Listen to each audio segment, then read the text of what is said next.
Let's go, it's the Whitey Show. Whitey Show. Whitey Show. Whitey Show.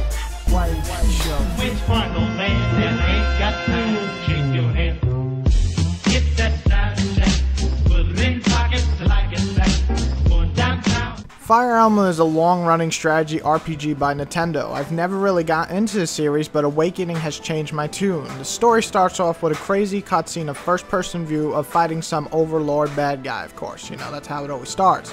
You and your friend Chrome, I'm gonna call him Chrome, in case I'm getting it wrong, I'm sorry, you Japanese lovers, almost win, and when the evil bastard shoots you with a gigantic purple blast. And hey, you think that he's gone, but instead, you stab your friend. And due to being mind controlled by this evil fucking purple asshole, then the story kind of begins. You wake up without any memory, and you kind of create your own character here. You then join Crom, who seems fine, and then you begin your journey to try to settle a war, at the same time deal with the evil forces that are rising. The gameplay is your standard turn-based strategy RPG. You move characters within their square distance and then attack. You can pair up and even double team enemies as well. You can build relationships which can also build upon changing the story. Also, I'd really like to note the fact that if you play on the classic mode, which you should, if your unit dies in battle, then they stay dead, making each and every battle have a ton of tension. Now, let's see what works in Fire Emblem and let's see what doesn't work as well. Which part, old man, that ain't got time? Shake your hand. Get that side check. Put it in pockets till I get back. Going downtown. The good. You know, we always start with the good, so here we go, and it's a lot, so, you know, sit back.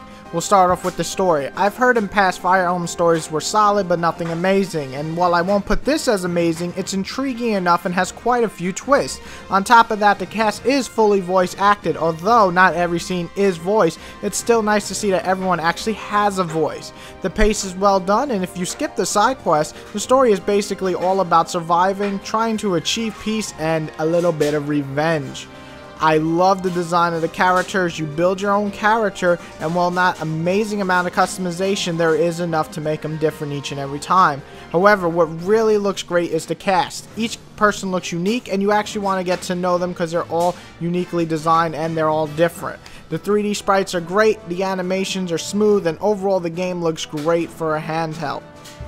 The gameplay is a mix of tactics, building your character up, and relationship building. Sure, the basic idea is to move your character from square to square, attack, and heal. However, what truly sets us apart is pairing characters up. Pair a mage up with a healer, and the mage will be a boost in power, and if you build a relationship enough from fighting or talking outside of battle, they will even do double team attacks, making the battles look great and feel awesome. It makes you feel like besides just grinding, they're getting to know each other and build relationships, which in turn can actually create a family. They can get married and then have a child, and then that child can fight in your army. I mean, that's pretty fucking badass. I don't think I've seen that before.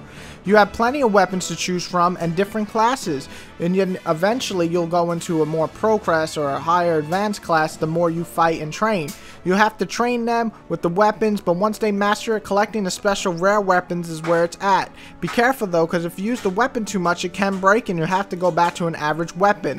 Also, the fact that there's a field on the field and then there's plenty of chests to find hidden weapons, it's just fun to actually explore the maps. There's also plenty of side quests, random battles, and even DLC where you can gain certain characters from previous Fire Emblem games such as Marth and Roy. I mean, the game is just oozing with content on top of different outcomes for the story depending on how you play and who dies and so on. The bad, well, fuck. The game is hard at times, and honestly, I don't know even if I'd label that as bad, but it's not for guys who just do not like challenge or waiting game or any of that stuff, or can, you know, it basically makes you think 2 or 3 steps ahead in each and every battle, and if you fuck up, it's game over for a certain character, meaning that you have to either go on with the game losing that character and the story will change, or you can just restart your DS and, you know, lose like 25 minutes, which has happened to me about 7 times. Either way, it isn't an easy game, but a damn rewarding one, and for the ugly, there is nothing ugly about this game. Which part, old man, that ain't got time? Shake your hand. Get that side check. Put it in pockets till I get back. Going downtown. well, the verdict is in. I mean, if you couldn't tell by now, this is the type of game that I love to actually play. That I like to get in my hand and be like, God damn! You know, that's what I like to feel when I play a video game, and that's what I got. Verdict-wise, this is the type of game you want on a handheld. The 3DS finally gets an RPG that rivals Persona 4 Golden on the Vita, and shit, in some areas it even beats it. It looks great, it plays great, and it'll kick your fucking ass if you don't step up your game. With 20 to 40 hours of content on the first run, you'll get plenty of game time with this title. I recommend it for any 3DS owner who's wanting a challenge and a damn fine RPG. I mean, I guess you guys know what I'm about to say, but it is a must buy. Thank you very much. Go buy it.